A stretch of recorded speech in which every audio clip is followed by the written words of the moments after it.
All right, we're live, everyone. At least I think we're live. All right. Yes, Okay. we're live. So we're live, everyone. Welcome, welcome, welcome to the AMN, the network. We have not done this in a while, so we're glad to have people in the studio. I'm glad to have people in the studio with me today. Thank you for this. Dr. Nayet is with me. Esther is with me from JARS, and Dr. Nayet is from Ghana. She's a professor there, and they're all going to get to introduce themselves. But we have a topic for you today that is absolutely essential to listen to, right? It's what when does nurturing, when a parent nurtures, when does parent nurturing become child abuse? When you're nurturing your child's talent, when does it become child abuse? Right? When do you go over that limit? When does it become a thing where it begins to impede your child's talent? So those are or your child's life. So those are the things we want to talk about today. At what point does nurturing and helping your child build their talent, at what point does it cross the line? Right, all of us have seen those videos that are going around on social media with children who are being hairdressers, and they're going, they're making clothes, they're doing all kinds of things. When does it cross the line? But before we move on, I would like for my guests today to introduce themselves briefly, and then we'll take it from there. Dr. Nayet, go ahead and give us just a brief introduction, who you are, why should we listen to you, and let's go. All right. Thank you so much, Prof, for inviting me to this August occasion and event. And thank you to all listeners, and good evening to everyone. Um, I am Nyemedi Agojo Edo Toga, senior lecturer at the University of Education, Winneba, Ghana. I'm a counseling psychologist and also a trauma-informed coach. My specialty is in trauma and child labor. And so we are here Wow. this evening to talk about a very important and topical issue. Thank you for inviting me, Prof. Absolutely. Thank you so much for being here, all the way from Ghana. Thank you, thank you, thank you. And Esther, go ahead, Esther. Esther is one of us, but we'll give you this occasion to introduce yourself. Esther, go ahead. Okay, good evening, everyone. I am Esther Olainka Bello, and a staff at Jazz Education Group and a trauma counselor. Um, really passionate about children growing up in the right environment, hence why, like Prof said, this conversation is really important. So I'm happy to be here this evening. All right. Welcome, welcome, welcome. And we're diverse views. We still have a couple of people who are going to join us later, but right now you're here. If you're listening to me across the medium, like you are on YouTube, you are on Facebook, and anywhere else you're hearing this, introduce yourself, please. Let's know that you're here. Say hello, say I'm here, I'm listening to you, I got this is important, so we know that you're listening to us. I just want to lay some foundations before we start this conversation, right? Like, there are benefits in developing the child, right? There are benefits in developing your child's talents. We understand this, right? There is when you develop your child's talents, you offer meaningful benefits, right? But you have to be careful in how you do it. And nurturing talent is it's a good thing. So this is not like we're anti talent. We just want to say, wait, is there a time where you cross the line or not? That's the conversation today. But before we do that, let's just talk a little bit about nurturing talent itself. What are some of the benefits? We can talk about self-esteem. We can talk about how it fosters discipline. We can talk about the empowering the child, to feel confident, developing the child's agency, introducing your children to different instruments, playing sports, problem solving. We understand that these are good things. This is a good thing that can happen, right? So we're supposed to do that. So let's start with that first, Dr. Nayet and Esther. Let's first start with that, like supporting and developing your child's talents. Let's talk about the benefits of that first, right? Go ahead, Dr. Nayet. Mm. Okay. All right. Thank you so much. When we look at child development, a critical issue is about nurturing children or training them, which are very essential for their physical, emotional, social, and cognitive development. So it is important that much attention is paid to what nurturing is, and especially in the domains of caregiving. When children are young, it is important that we understand what we should equip them with as they grow up. Parents have purpose, most parents have purpose for having children, and that purpose should be factored into the kind of nurturing, the kind of training that they provide their children because of the end product that they envisage. So basically, child nurturing involves providing care, support, and guidance so that you can ensure your child's holistic development. And the holistic development that we are looking at the child's mental health, the child's physical health, social well-being, and cognitive development. All these are very important. Now, effective training, effective child training is also very crucial. This training involves inculcating in children values, skills, and behaviors that will help these children to prepare them for adulthood. We know, everyone knows that children are being raised, are being nurtured to grow up and take over. Our people say that when a tree dies, it takes another to replace it. It is important that you make sure children you raise are equipped with values, positive values, skills, behaviors, things that you will prefer, you want to see them do. You know, every parent sits back and takes joy in seeing their children do well. I always say that children or good children do not fall from the sky. It takes a lot of work. It takes a lot of training. It takes nurturing to have these children, to look at them tomorrow and smile, to look at them and have fulfillment. And so it is important for us to understand these two key issues: what child nurturing is, what child training is. Both of them are very critical in child's development. Now, child nurturing is very important in the sense that it helps foster physical health through what? Nutrition, good food. When you are nurturing children, you provide them their basic necessities, including food. The physiological needs must be met: shelter, healthcare, safety, safe environment for children to grow is part of the nurturing. And so when parents and caregivers leave children at the mercy of the weather, then something else is happening apart from child nurturing.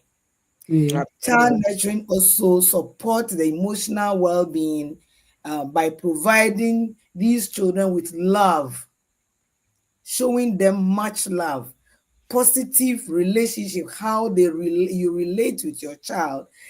You know, children learn more by observation. And so when you relate well with your child learns to relate well with others. So it is important that we know that these are very important issues when we are talking about child nurturing. And these all promote social development, where you teach your children how to interact with others. In your home, how do you interact? You have children as young as they may be, and then you have maybe adolescents, you have elders in their home. What are your interactions with these people? And I always say that sometimes it takes a little more effort. For example, you are a family of 5 or 6. It doesn't matter whether you all sleep in the same home, to show that you care, to show children how to interact and how to keep family values, how to keep family unity and care for others. It is important to let children know that you wake up from the same room or home, but you can just say, good morning, Kosia, how are you? How was your night? How would you know if your child had a bad dream? How would you know if you did not care to ask or ask another person at home so that the child listens and knows, okay, so I will also greet mom, I will also greet dad, I will also greet my sister or my, it is important. These are all values that we try to let children emulate. So yes, it is important because they all help in providing opportunities for children to learn. It helps them to explore. And of course, Absolutely. it senses their creativity, and then their expression. So briefly, for child nurturing, these are clear things that we need to look at. Then, especially when we are talking about their development. Then when we talk about child training, like I said, what values, what skills, what behaviors are you equipping your child with? Then we want to find out what then is Absolutely. abuse, the other side of it. Absolutely. Child abuse is anything that is done against a child proper development. When you do not take care of children, give them the proper care that they deserve, the safety. If the children are exposed to the streets, if children are beggars on the streets, children have to go and fend for themselves. Children have to work to fend for their families. These are not issues that are or activities that are good for children, especially when these tasks are not age appropriate.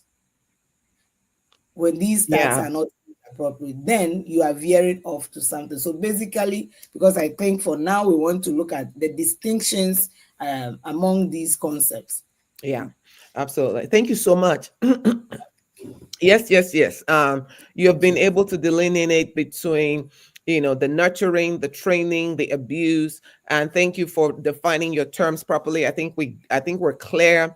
Esther, did you have something to say about this before we move on?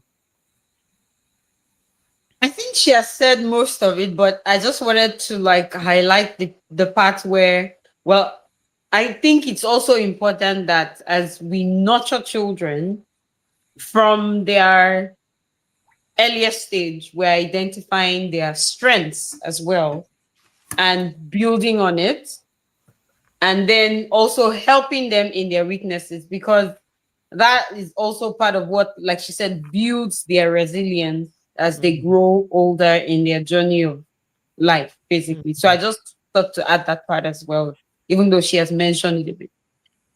Look, thank you very Yeah, much. And exactly. it's important that, look, well, you guys are going into areas that it can take a whole show, in terms of parenting. All right. And anytime I teach in my child development class, when I'm teaching this class, my students, the master level students, and some of them are doctoral level students. And one of the things they say is, I wish somebody, especially the parents, especially the new parents, they're like, I wish somebody had told me all of this.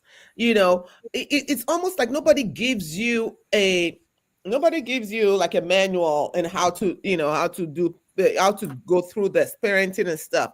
And so people are just making it up as they go. Like they're just making it up as they go. But I think there's so much information out there now that nobody has an excuse not to know. I mean, look at all of the child developmental the developmental stages, like of Erickson, of Piaget. We can look at Kohlberg, all of those things. I think every mother and every parent should know the stages, just so you can understand, what to expect at these developmental stages. But I want to, so we're not going to, there's no but, we're not going to spend too much time on that today, because we want to look at when does nurture turn into abuse. right? But I like that we set the stage. But we want to look at, when does nurture turn into abuse? Because we do know that, like we've said, and Dr. Nayet and has also articulated that there's benefit when we approach nurturing talent with balance and care, right? And a lot of the times when we talk about abuse, we're talking about most of the things that you guys have said. We're talking about neglect. We're talking about, domestic, when the child witnesses domestic violence. We're talking about all of those big T's, right? However, there's some things that are not so black and white that can also fall into abuse. So, for example, not allowing your child to make decisions for themselves. Number two, when you over nurture, that means that you're constantly doing for the child what the child should do for themselves.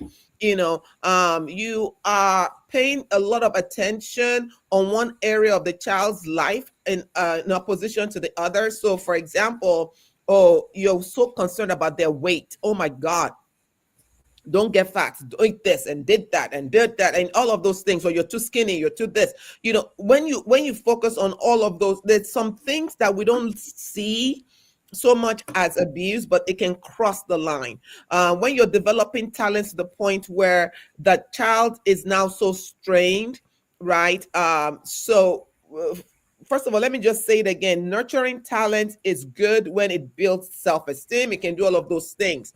But when you step over the line is when you start compensating or overcompensating for something that you should have had when you were a kid and you didn't. Some parents live vicariously through their children. All right. And so which means that, oh, I wanted to be an artist when I was young, but I couldn't. So you can do you do that. And so they'll push the child in every way. And that child might, at some point just rebel against that. We have somebody in the group. Hold on. There is Olaide, but I don't see her. Olaide is here, but I don't see her face. So she might have. And then there's a Gloria. Is Gloria? Yeah, both of them are supposed to be on. Okay, so let me add Gloria on stage. Miss Olaide, she can hear you, so maybe you just tell her to turn on the camera so she can join. Okay, Olaide, please turn on your camera so we can bring you up. All right, and if there's noise in your background, we can't have you on stage. All right, so here we go. Welcome everyone. So then, when you get to the point where you step over that line, that is what we want to talk about. When you nurture talents, you're nurturing the child's autonomy. You're ensuring that child stays curious. You're ensuring that child is excited and that child is involved. When my children, I have 4 children, and ranging from the ages of 35 to 22 years old, and I remember them growing up. We would ask them what they wanted to be a part of, so they were in sports. Some of them were in dance. Some of them would do piano. Some of them did this. But there were times where, reduce your volume. Excuse me. Oh my God! I need to Gloria. I need to mute yourself, please, because Sorry, man. I'm sorry. Yeah. Sorry. How do I do that now, Mike? Okay. Thank you. And so when you get to the point where you are allowing them to make choices, so we would ask them, what do you want to do? Like, what is it that you're interested in and you're curious about that you can dedicate yourself to? A lot of the times when they're little kids, they don't know. So the little kids, what we did was just expose them to different things. And then at some point you're going to see their natural talents in different areas. They're going to see them grow, and then you can nurture that. And so they were in competitive, some of my kids were in competitive sports, for example, where we were traveling across the state and across the nation, getting them into different things. But it had to come from them.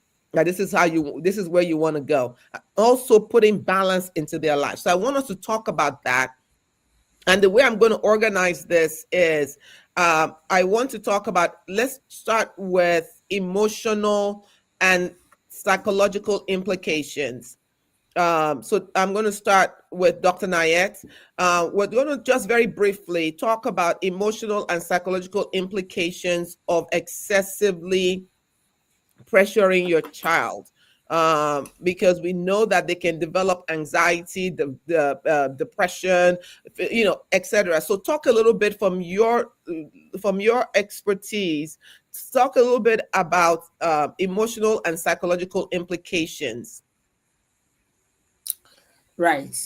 Thank you very much, Prof. When we talk about transitioning from child nurturing to child abuse or child labor, we are only saying that where child labor occurs, where the activities or the expectations of parents or caregivers that are placed on children begin to cause them harm, begin to impede their development or violate their rights. You see, most often some parents have, like you said, their own dreams that they could not dream, and they will want to see the dream in their children. I think it does happen, but then your ability to regulate and understand that your child is a different person from you, and your child has his or her own desires as well, is key. It's good to guide a child, especially when you can identify their talents, and then you help nurture those talents. But imposing your wishes, your desires on your children is child abuse. And these would have psychological implications for your child's development. Just take a case where maybe a child wants to do a typical thing that we see in school, especially where it has to do with program selection or course selections and then career path, etc. Maybe your child is good in science, and then it's also good maybe in language. But because you wanted a medical doctor in your home, you want to, persuade, coerce, or force your child to go into science so that he or she becomes the medical doctor that you couldn't be. Mm-hmm. This maybe, you see, most often children will say yes or will toe your way, your demand, they will follow. But deep down, find out whether your child is happy doing what he or she is doing. If your child is not happy pursuing science in school, please, you have forced that child. And that child may not do well. And if the child does well now, there is every possibility that that child, following the science or whatever program you force him to do or her to do, may not achieve well in life, may not be very successful. He or she may be seen as materially achieving, but inwardly there will be no job satisfaction. The child will not be fulfilled in life. Mm-hmm. So it is important that parents, caregivers understand that we do not put undue pressure on our children. Then again, in these very developmental ages, where children are pushed to do things that are beyond them, or things that they do not desire to do, or things that violate their right or their humanity or takes away their dignity. These are forms of adverse childhood experiences, and we understand the cost of adverse childhood experiences on the adult child. And so definitely the psychological effects that child abuse or child labor will cause, or where we divert from child nurturing into any of these, will cause our children in future, is dire, and then we need to take precautionary measures.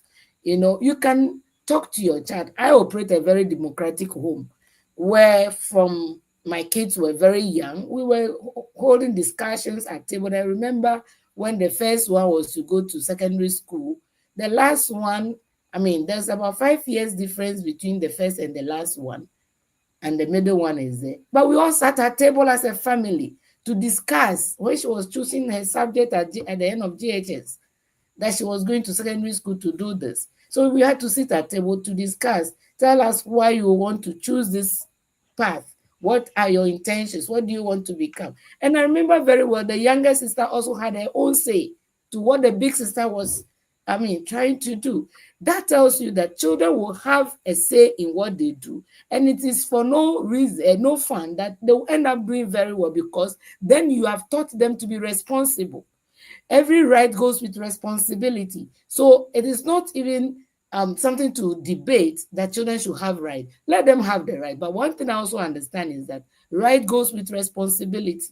And so when you have a right, when you choose, you must be responsible for your choices. So then the child again will go out there knowing that this is what I desire to do. So the child will go out. And Prof, let me just quickly link this to the video that we were watching where the young child was braiding hair. I had watched it several times. And then I have questions. Initially, of course, watching that, we'll all smile, we'll admire the talent that the child has. But have we sat back to look at the dangers that the child is being exposed to? Have we sat back to look at the dangers? This is a young child, and we all know as Africans, we know what putting your hand in another person's hair is. We understand all the myth about that, okay? And then this child is being exposed to adult heads, and let's look at the sanitation issues. This is a child, so the next moment she can put a finger into her mouth right from somebody's hair. Have we thought about that? Are we looking at that? And how long is this child going to stand to braid? You could see, look at the face of that child. Was she smiling doing what she was doing? I did not see that. And so then, was she forced beyond, even though we cannot see that she has a talent, she has a flair, so beautiful, really beautiful, admirable. But is she doing it at her own pace? Was it necessary to expose her like that? Couldn't she have been given a doll to do that on, or do for siblings at home? At her own pace. I thought about all of that. So these are some of the things that as parents, as caregivers, we need to look at. All right. Thank you so much for that. Let me bring Gloria in. Gloria, are you there? Gloria? You need to unmute yourself. You need to unmute yourself, Gloria. Yeah. Yeah. Okay. I'm in. Go ahead and contribute to this, to the. I can hear you, Ma. Okay, go ahead and contribute to the conversation, please. Can hear you, Ma. Can you contribute to the conversation, please? I think our network is a bit delayed. Okay, Esther, go ahead then. Yeah, I will just pick up from where Dr. Naed just shared. I will confess that I never even thought about the hygienic setting from that video. It was more of a nurturing the child growing and all that. But I didn't think of the hygiene. And I think that is also where Doctor mentioned the little tears. Sometimes we, the parents or the guardians, can get so overwhelmed with trying to help the child build strength that they actually neglect the important things such as hygiene. As simple as that sounded, even me, well, maybe because I'm not I've cared for children. So, but that didn't cross my mind that, okay, this child could possibly carry on germs. So sometimes I think it's important that guardians and parents actually pay attention to every aspect of the child's nurturing. So it's not just about focusing on how well the child can do something or not do something, but even the little things like Doctor was talking about, and Prof was talking about, we need to, and this can go a long way, because as it is, if that child is not even taught proper hygiene from that setting, as the child grows up, it may just become, that may now be another issue that the child will have to heal from. having to understand that hygiene is part of something I'm supposed to do for myself, not because somebody requires it from me, but something that I am supposed to do. So it's important that we pay attention. If not, it has like long-standing implications on not just the child's emotional well-being, but even their physical well-being. So Mhm. it has long-term implications. Thank you, Dr. Naik, for that. Yeah, look, it's a fine line because as a parent who was have children who were competitive in sports.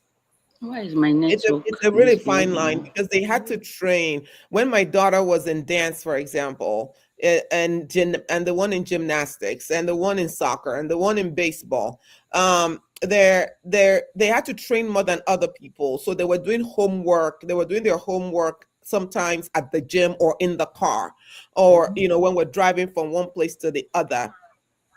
And when you look at that from the outside, at some point you might think, oh my gosh, when does this child have time to rest or to just be a child? It was important. When you're competitive, there's just some things you cannot do. You just cannot do, like when your friends are going to the mall and they're going to parties, you are training. You understand what I mean? And so, and that's what I really want us to focus on. At what point is that a fair thing, and what time does it become, or does it become abused? These kids that I'm talking about now, they're pretty much, some of you who already know them, they're pretty much well-adjusted human beings, my favorite human beings in the world. Um, but I want us to take a look at some of those nuances. So think of a gymnast, like I told you about my daughter. Think of a gymnast they train, they're constantly training, like they train constantly. And let's say some of them train 7 hours a day. The training, they have to win competitions, so they come straight from school, they go straight to the gym, or they go straight to the court, and they have to train. And so I just want to say, there's some things that if you, as a parent, you're not conscious of, this might happen. So those children can develop identity confusion. What that means is they might think that their sense of self, of who they are, the person who they are, is based on their skills and their achievement. So as a parent, you need to let them know that this is just another area of their life. This is not all they're at. We support them, we come, we help you, we go to games, we do all of those things. But the fact that you lost a game today, or you didn't do so well in this gymnastics thing, doesn't make you less than. Right? I think that's where the balance is, wherever your child is, because that identity confusion is really powerful. That it is not based, and even in academics, when you think, oh, if they don't do well, if they don't get the first class, or two upper, they're not good human beings. If they're not a doctor, and in Africa you have to be a doctor, a lawyer, and an accountant. Those are the three big ones, right? If you're not one of those ones, then that means you're not doing good in life. That is not true. So those are the kind of the nuances I want us to really look at. Those nuances, when it comes to of tilting the scale of excellence. Okay, so I live in California. There are a lot of child actors. Actually, I lived in LA for a long time, and very close. And my friends always say, "Oh my gosh, like, how come you never introduce your children to that forum?" Because they could start with modeling, they could start with commercials, they could start with those things. I just, as a parent, didn't have the time to commit to all of that, right? But there are parents who commit to this. They take them to what do you call it? Script reading. They call them to, they do all of these things, and that child, if they say no to them, start feeling inadequate for some kind of for some reason. So when your child, you think about child actors, and child whatever, who spend like 12 hours on the set, There's no peer interaction, there's no all of these things. You miss a lot in that area, right? You miss a lot of things man can remain underdeveloped. No negotiation script, no empathy, no none of these things. You think the world revolves around you, right? So that's what that child in that video, for example, I appreciate the fact that somebody nurtured her to be able to nurture that talent to be able to do what they're doing. We don't know if the parent has taught the child hygiene or non hygiene. If the question is, or the concern is, why, I don't know how old that child is. For those of you who are just joining us, there's a video of a child who is Three, actually, three. she's three According to the years old. video, she's three. Wow. I don't believe she's 3 years old. I think she looks older than three. But oh, exactly. And that's the point. Why is a 3-year-old working labor? You understand? That's the point. Like, why not just nurture that? Put them in maybe some hair braiding school. If they're gifted and talented schools, the gifted and talented programs where you can nurture your child and nurture them at home. I don't think 3-year-olds should be in anybody's shop or anybody's place trying to do work, right? That's not how we do this.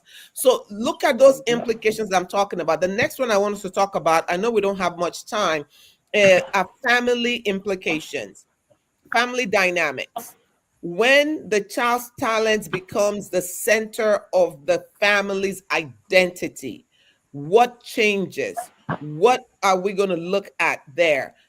Gloria, are you able to talk now? Yes. All right. So, if you can respond to what I've just said, we're talking about family implications. When the family dynamics shift, when the child's talent becomes the center of that family's identity. Go ahead. Um, for me, I think when a child is talented, um, it becomes an avenue that for the family to become popular.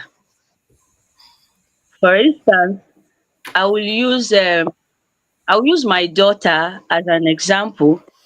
I remember during her last inter-house sport in school, she happens to be an athlete. She runs very fast. She cleared up all the medals in the fast running relay. And of a truth, I wasn't a very popular parent in the school because I'm the quiet type that just pick up my child. Even when something is wrong, I might not go to report. I'll just tackle it my own way. But because of that medal which she happened to win during that period, the whole everybody was like, ah, this Trifina's mom, this that, this like that. So it becomes something that makes her parents very popular, and so there is no how now I go to her school and people don't know me. So I and her herself, it has made her popular. And so the angle which I'm trying to drive is that if she's not careful in school as a child, she will forget the main reason why she's in school, and she will be carried away. So I think at this point the parents have to come in and tell her, you are not in school just because of sport, but you are in school to learn. You are in school for grooming, educational purpose. It's not all about sport. Sport is good, it's fine, it's an additional.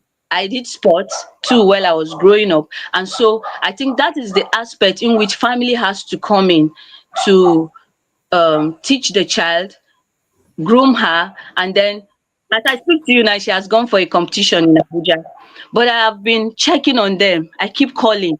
That was why I came into the class late. I was calling to know where they are because they left this evening. So the family have to, as a mother, as a father, or what they call it, guardian, you need to check because while I was doing sport, I remember people used to say sport girls are wayward. That shouldn't be the narrative. They are not. So when you when that, and that is the reason why I'm checking on her, so that it doesn't be look like, yes, of course it's true, sports girls are wayward. It's not like that. So the parents have to do a lot of grooming when their children become talented, when their kids become stars, when their kids become celebrities. It's not easy. It's going to be a lot of carry. It can carry them Grooming away. when their children become Yes. talented, Thank you. when their kids become stars, when their kids become celebrities. It's not easy. It's Okay. going to be a lot of. I don't know where that is coming from. Yeah, I think we just needed to mute someone.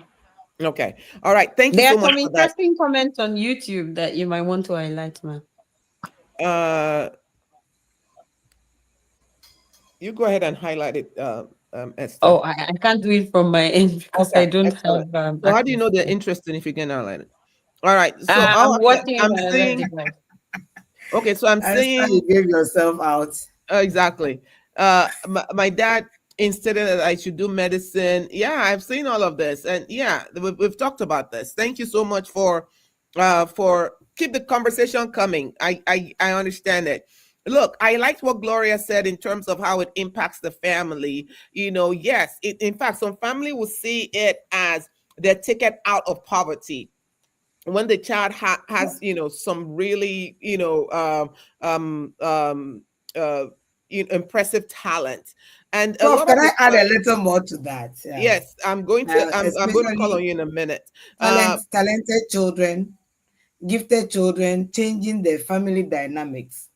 Honestly, I think that everyone likes good things, and parents love to see their children come out well, their children do well, and especially so when your child has some special talents.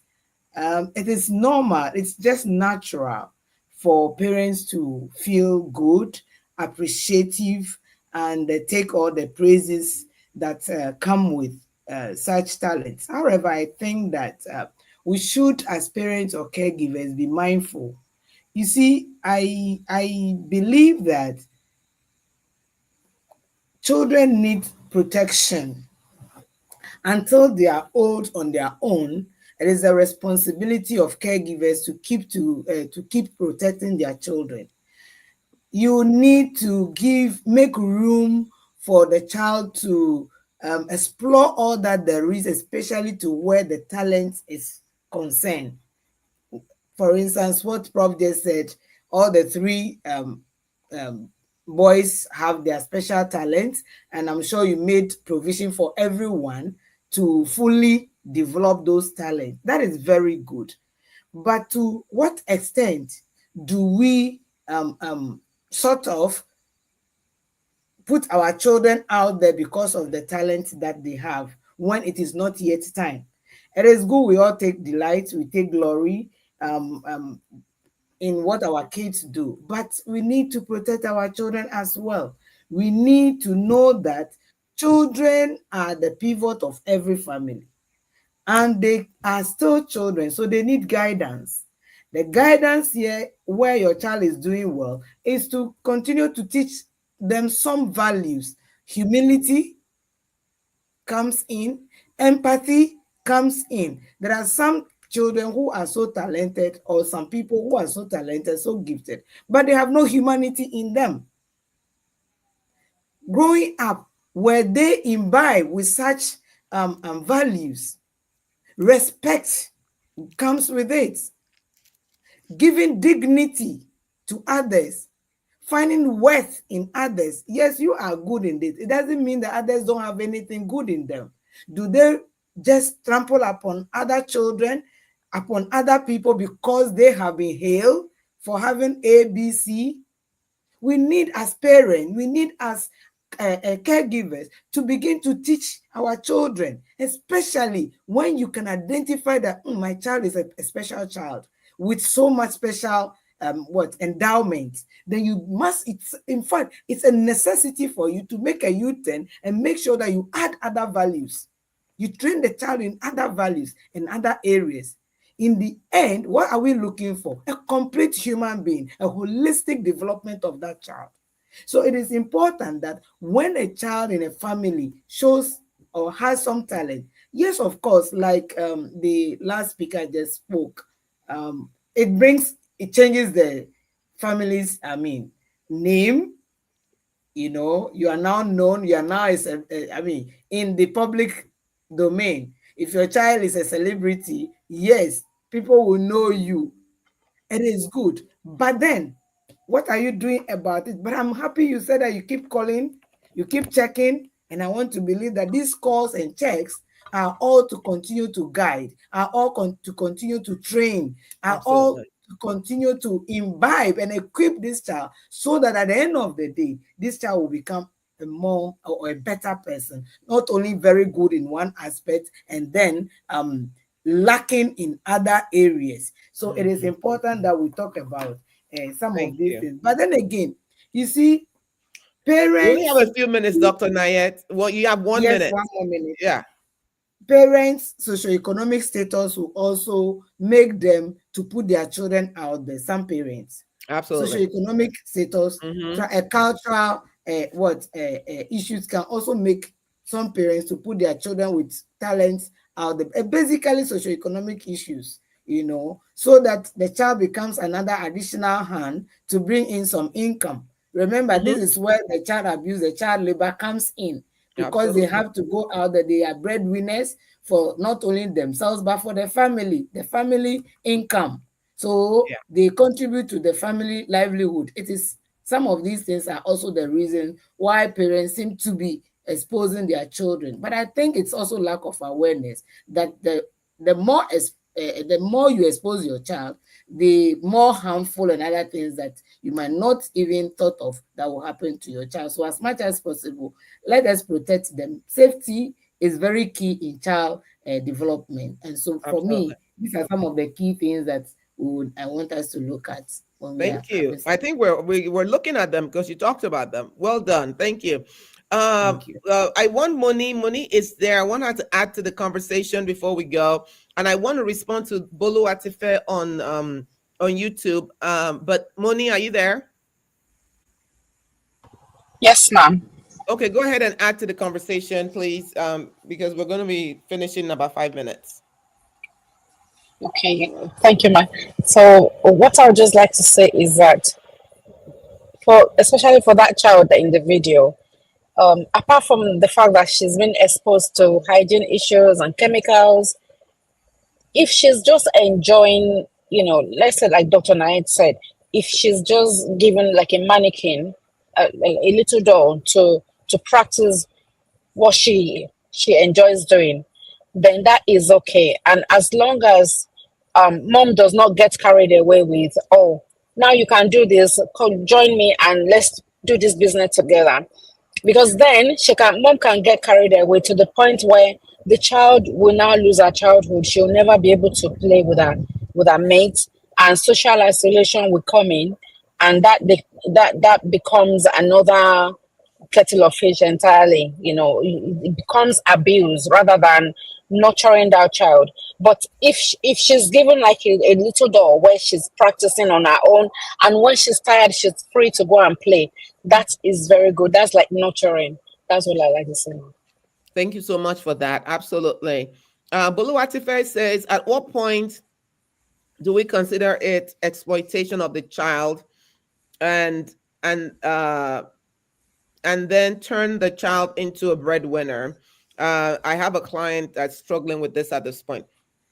Excuse me. That is going to be our last question for today, and that is what we're talking about. I just want to bring everything to these key points. Okay. At what point what are the signs? We should say it that way. What are the signs that you have moved away from nurturing to abuse? All right. Maybe we should say that. All right. And I think that that is one of the things that we've been talking about. But there are very clear boundaries between nurturing and exploitation. Right. And so when you're nurturing talent, you're supporting, you're not forcing. Anytime you're forcing the child into something, it has gone into exploitation. All right. So it is important that you nurture as parents. Let's encourage education and social growth equally. Let's make sure that we're supporting that.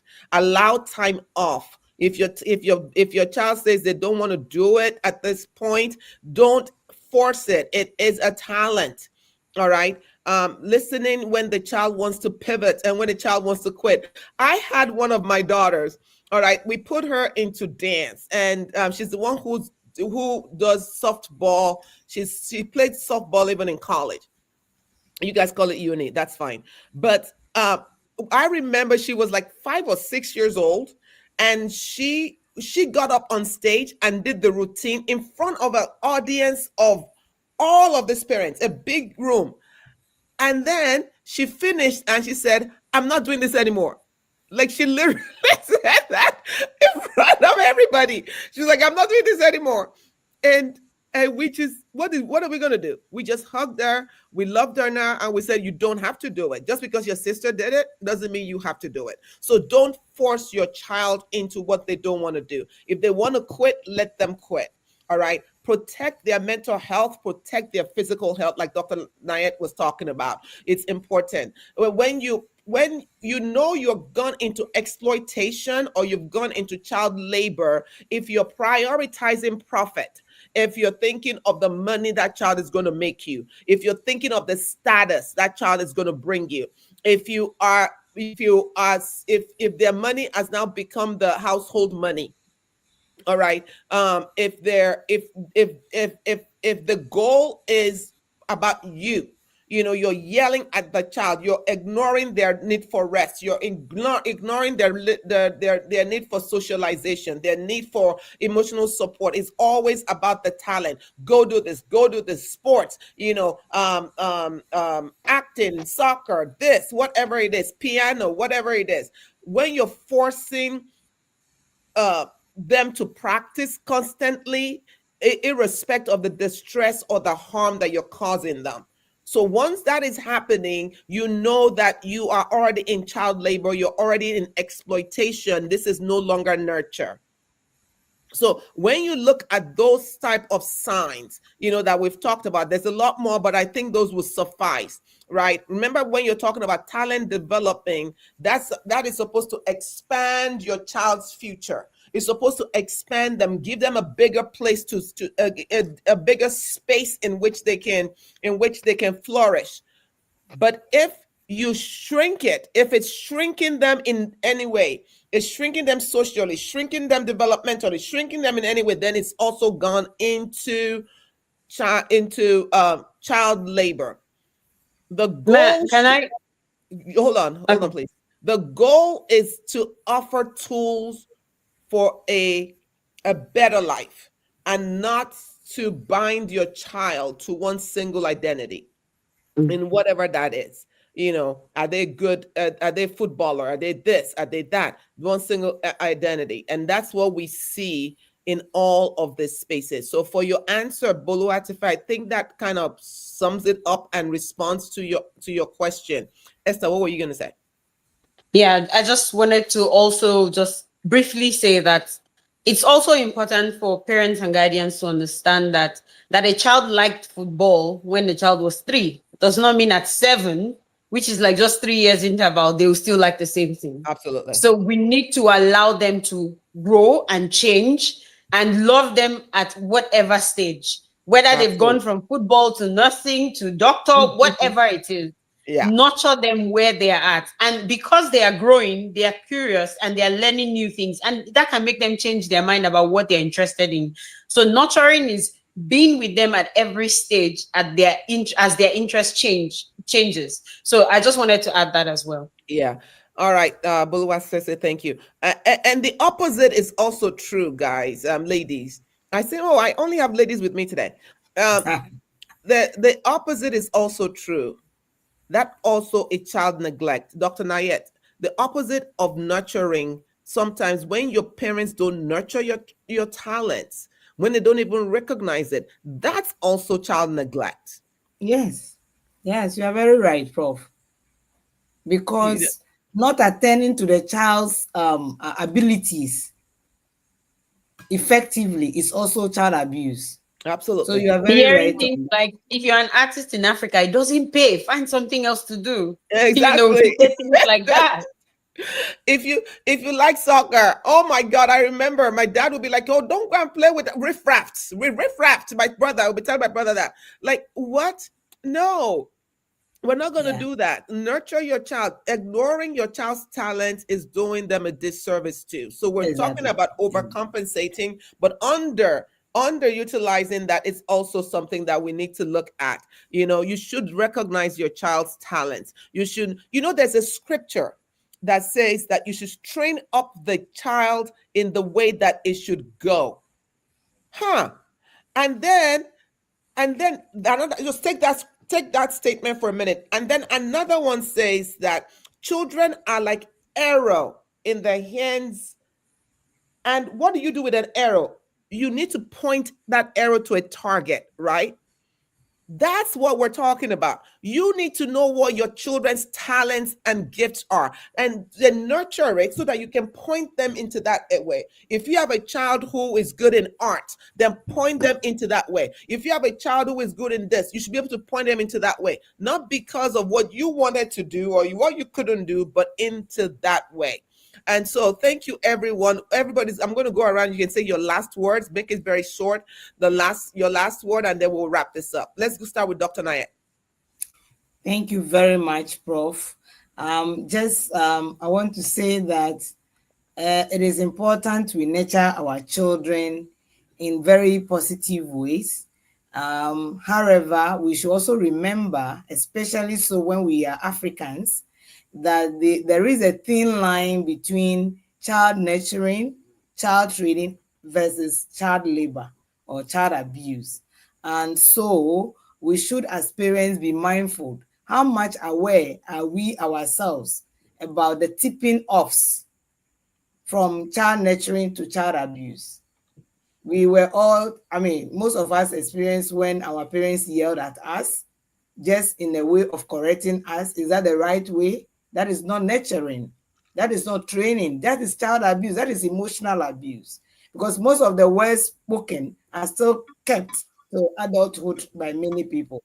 And so it is important. We were in school before, mental knock on your head.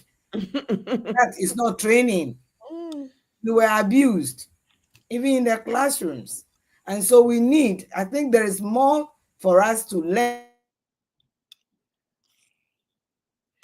Oh, I think in okay. child development, to learn, to identify, and know the different ways that we can help. When we talk about nurturing, what is expected of us, and when we talk about abuse, we should know what it is so that we do not even veer off to those areas. Many parents, caregivers abuse their own children and put them into child labor unknowingly. In fact, some of them don't even identify that what they put their children through are abuses or child labor. So it is important for us, and for me, I will call for awareness, especially for us as caregivers. And again, because of generational gaps, you see, our generation, how we were trained is different from today's Gen Zs.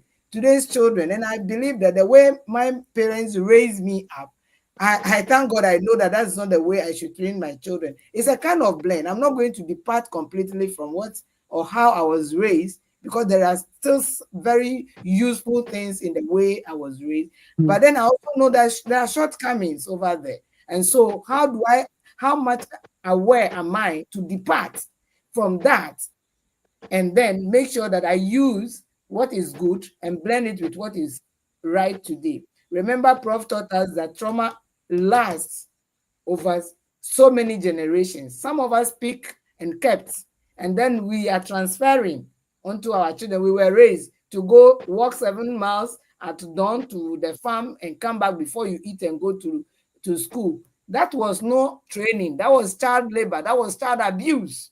And so today, must I say that, okay, because I suffered, my children should not suffer? I'm not going to let them suffer, but I must equally train them to let them have responsibility, to know that they must be responsible adults. But I must do so lovingly. I must do so giving them all the necessary support they need. I must do so providing them with safe environment for them to grow. For me, All that right. is what I will leave all of us with. Thank you very much. Excellent. Thank you so much, Dr. Nayet. Esther, go ahead.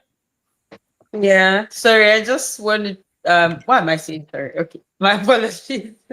I just want to speak on something she said that was a very graphic picture for me before I say what I was saying. That we take trauma and keep it and begin to distribute it to the coming generation. Mhm. It's a very vivid picture of generational trauma. Thank you for that picture.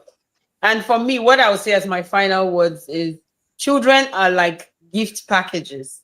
They come with their um, manuals, in quotes.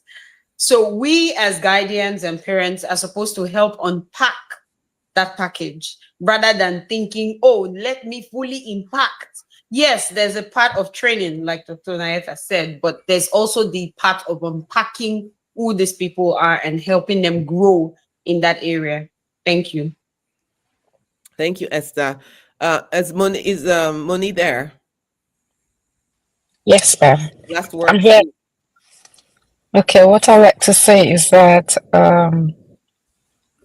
every child, like Esther said, every child has a gift, like a pack, a something that they came with the earth. So we're meant to try and recognize their gifts and then point them in the right direction. So we shouldn't enforce on them what we think or what we believe that they should be doing. Like, for example, my dad tried to make me be a doctor for many years, and I was better in commercial studies. I ended up in social sciences, but I struggled for so many years in sciences. I just wasted all those years. So when I started raising my own daughter, at least that was the first thing I decided I'm not going to force her. If she changed her mind, like Dr. Nain said, somebody said that they keep changing her mind. My daughter changed her mind many times. She wanted to be a neurosurgeon, then different things. She ended up with something else now. So it's just we need to recognize their talents and their gift, and we should give them that autonomy to choose and to just support them and guide them in the right path so that it doesn't Absolutely. become abuse. Thank you Thank you. so much, Monisola. Thank you. Thank you. Gloria, last words. Yeah. Gloria, What my own I will can you hear me? we can hear you. Go ahead. Yeah, yeah. Can you hear me? We can I hear you. can Go hear ahead. you. For me, I would okay. For me, I would say I enjoyed every bit of the conversation, though I came in late. I didn't even know what the topic was all about, but anything that concerns Prof, I just opted. I say I'm in for it. When Esther when Esther suggested who are going to volunteer, I just opted for it. So, and when I came into the class, I'm glad I did, because I'm a lover of children. I'm a Sunday school teacher, so anything that has to do with children, so I must say I learned a lot today. Doc, Prof, Esther, those I heard what they said. Others I missed out, and the last speaker I actually learned.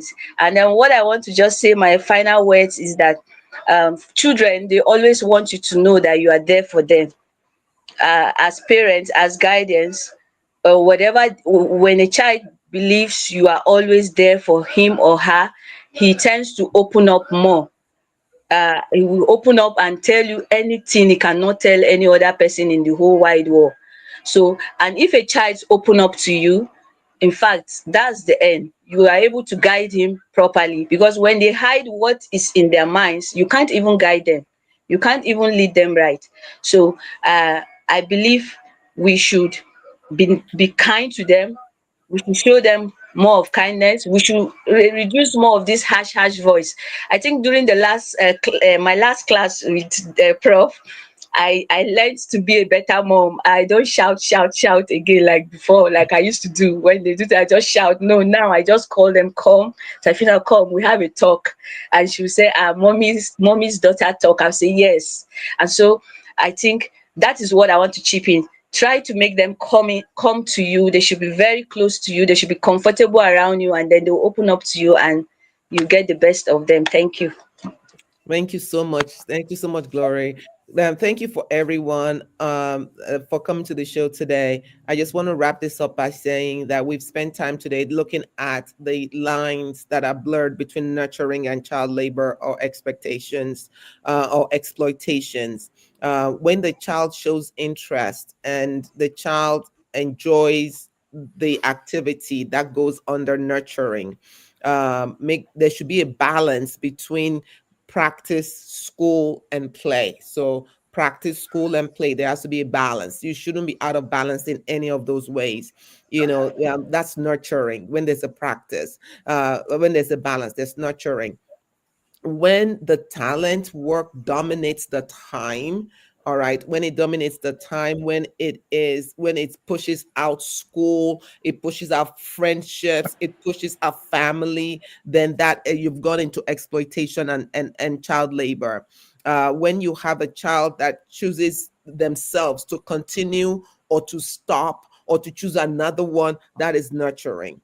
All right. And when your child feels like they're being pressured and they feel trapped into this and they don't want to stop because they don't want to offend you, they don't want you to think little of them, then that goes into areas of exploitation and child labor.